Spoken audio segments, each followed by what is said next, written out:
আসসালামু আলাইকুম ওয়া রাহমাতুল্লাহি ওয়া বারাকাতুহু। আউযু বিল্লাহি মিনাশ শাইতানির রাজীম। বিসমিল্লাহির রাহমানির রাহিম। ইন্না ওয়ালিয়াল্লাহুল্লাযী নাযালাল কিতাব ওয়া হুয়া ইয়াতাওয়াল্লাস সালিহিন। আল্লাহ পাক বলছেন, ইন্না ওয়ালিয়াল্লাহু, নিশ্চয় একমাত্র ওলি হচ্ছেন আল্লাহ। আল্লাহ আমাদের ওলি। দেখেন, ইন্না ওয়ালিয়াল্লাহু, নিশ্চয় ওলি হচ্ছেন আল্লাহ তাআলা। আল্লাযী নাযালাল কিতাবা, যিনি কিতাব নাযিল করেছেন। গার্জিয়ানের কাজ হলো অধীনস্থ যারা আছে তাদেরকে সঠিক পথ দেখানো, ঠিক না? ওলি তো তাই হতে পারে যে তার অধীনস্থ সকলের জন্য সরল এবং সঠিক সত্য পথটার সন্ধান দিতে পারে, কোনো রকমের স্বার্থ ছাড়াই। কোনো রকমের আল্লাহর কি কোনো স্বার্থ আছে? আল্লাহ বলছেন, আমি এমন একটা ওলি তোমাদের জন্য আমি আমার কিতাব নাজিল করে দিলাম। এমনি এমনি তোমাদের ওলি হয়নি। ওলি মানে হলো গার্জিয়ান। ওলি মানে কি? তিনি আমাদের এমন গার্জিয়ান, আমাদের জীবন চলার জন্য, জান্নাত পর্যন্ত পৌঁছার জন্য আল্লাহ পাক আমাদের জন্য কিতাব নাজিল করে দিয়েছেন। জোরে বলুন সুবহানাল্লাহ। ওয়া হুয়া ইয়াতাওয়াল্লাস সালিহিন, ওয়া হুয়া ইয়াতাওয়াল্লাস সালিহিন। এরপর আল্লাহ পাক বলছেন, তিনি এমন ওলি, সলিহীন বান্দা যারা, তাদের জন্য তিনি অভিভাবকের দায়িত্ব গ্রহণ করবেন। সুবহানাল্লাহ। সলিহীন বান্দা যারা, তাদের অভিভাবক হবে কে? আল্লাহ নিজে।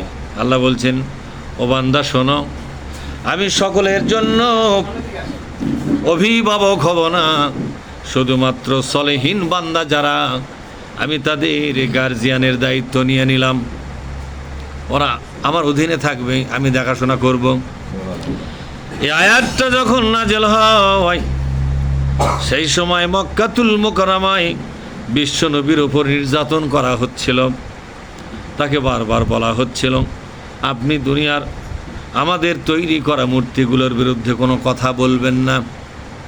এই মূর্তিগুলো আমাদের ওলি, এই মূর্তিগুলো আমাদের ইলাহা, এই মূর্তিগুলো হচ্ছে এমন যে আমাদেরকে জান্নাত পর্যন্ত নিয়ে যাবে। নাউজুবিল্লাহ। আমাদের বিপদে মুসিবতে এই মূর্তিগুলোর ভিতরে যে প্রাণ সত্তাটা আছে, মূর্তিগুলো একটা সাইনবোর্ড মাত্র, এর পেছনে আছে, এক একটা মূর্তির পেছনে এক একজন আল্লাহর ওলি আছে। ওরা আমাদেরকে বিপদ থেকে বাঁচাবে, মুসিবত থেকে বাঁচাবে। আমাদের উন্নতি, আমাদের জীবনের প্রগতি এই মূর্তি পূজার মধ্যেই নিহিত। আমরা মূর্তি পূজা করি শুধুমাত্র আল্লাহওয়ালা হওয়ার জন্য। মা না'বুদুহুম ইল্লা লিইউকাররিবু ইলাল্লাহি যুলফা।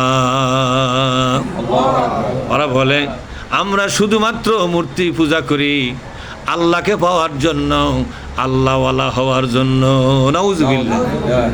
কারণ এই মূর্তি আর আল্লাহর মাঝে আমাদেরকে সংযোগ করে দেবে এই মূর্তিগুলা। এটা পাথরের মূর্তি, কাঠের মূর্তি বা মাটির মূর্তি, যেটাই হোক না কেন, এক একটা মূর্তি এক একটা ওলি আউলিয়ার মূর্তি তৈরি করা হয়েছে।